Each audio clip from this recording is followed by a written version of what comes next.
Okay, so here's my problem. I push the horn, and I get nothing except clicking at the relay. So I'm gonna do this again. I'm gonna push the horn, and I'm gonna take you over towards the relay so you can hear it better. And the relay is right there. So the relay is actuating.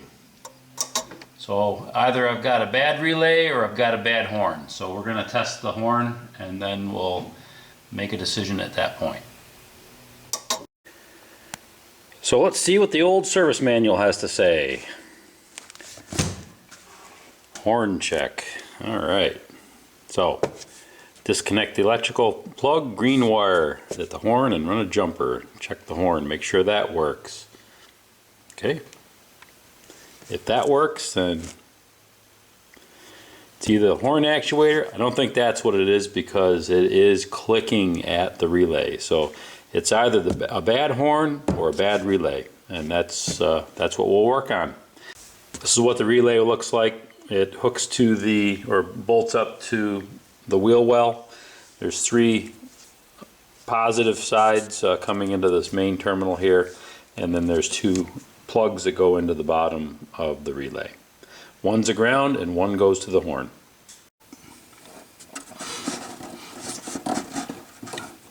Okay, I'm pulling up on the vacuum hoses here, and you can see underneath, this is over to this side here is the alternator, so you get an idea. And this is, on this side I've got the master cylinder. So you can, if you look on the driver's side, underneath the fender well here, you can see this is the horn relay. So really, this is still hooked up. I still got it hooked to the battery.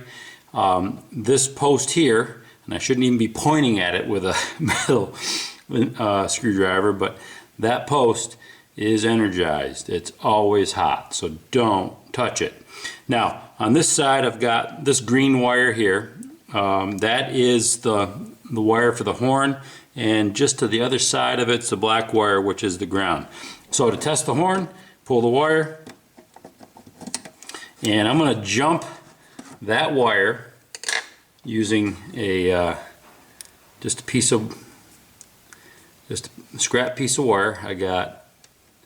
I'm going to touch one end of the wire to the source, and I'm going to touch the other end to the horn.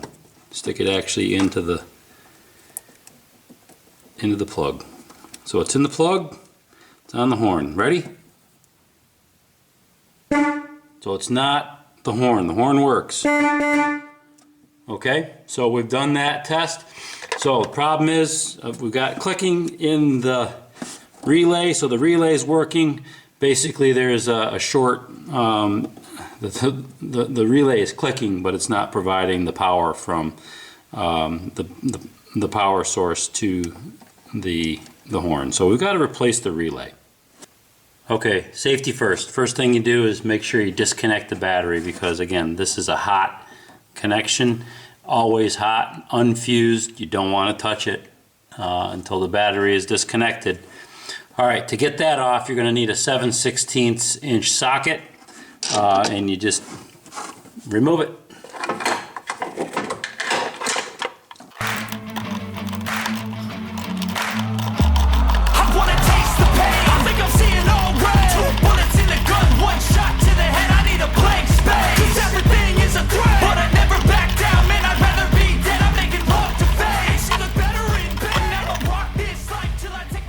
Okay, then set the nut aside so you don't lose it, and you pull off the 3 power wires. Lay them aside. Make sure you put them back on later on. Actually, one of these wires is a fusible link, so good time to check your fusible link. Make sure the wiring isn't damaged. All right, then next you take off the green horn wire, remove that, set that aside, and remove the black ground.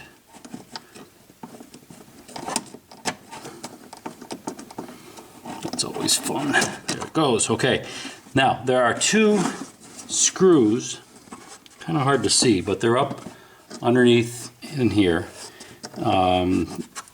Let's see. Yeah, right at the top, up in here. And those two screws need to be taken off. And actually there's a nut on the other side of the wheel well that you have to get into. So I'm going to show you what you have to do to get to that. And you're going to need a, let's see, what's the size of this? The 5/16 inch socket to get the screw off from this side.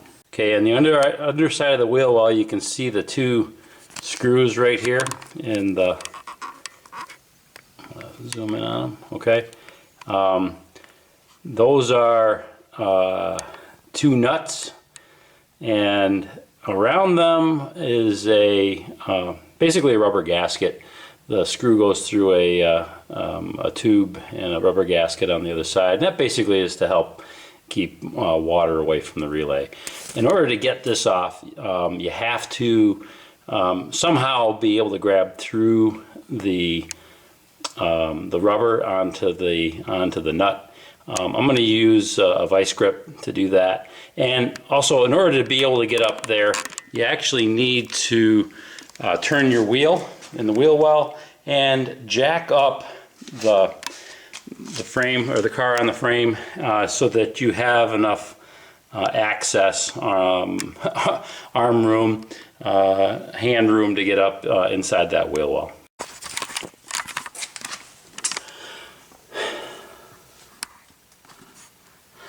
Okay, I got it out. It was not easy. It's not an easy way to get any sort of grip because of the rubber washer going around the outside of the nut. So it's almost impossible, and you got to have really, really long arms to go both sides at the same time, either that or a helper. So what I ended up doing, I used a nail snip and basically cut the bolts or the screws right off. I'll replace those, but I didn't want to damage the fiberglass. So nuts and screws are cheap, or nuts and washers are cheap, so yeah, it worked. This is the horn relay that I ordered. It's from Lectric Limited. This is a 1972-1973 only part, so it's kind of unique looking, and it's all metal construction. No. Okay, there it is,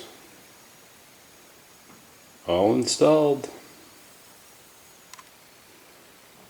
Doesn't have the right screws on it, but I'll have to order those, but it is functional at this point.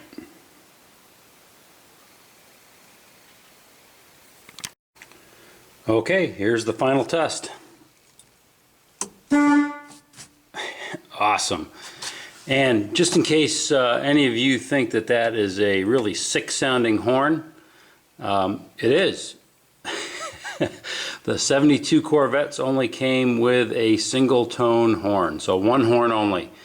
There was a cost reduction during that time period. So that's what I got, and that's what it sounds like.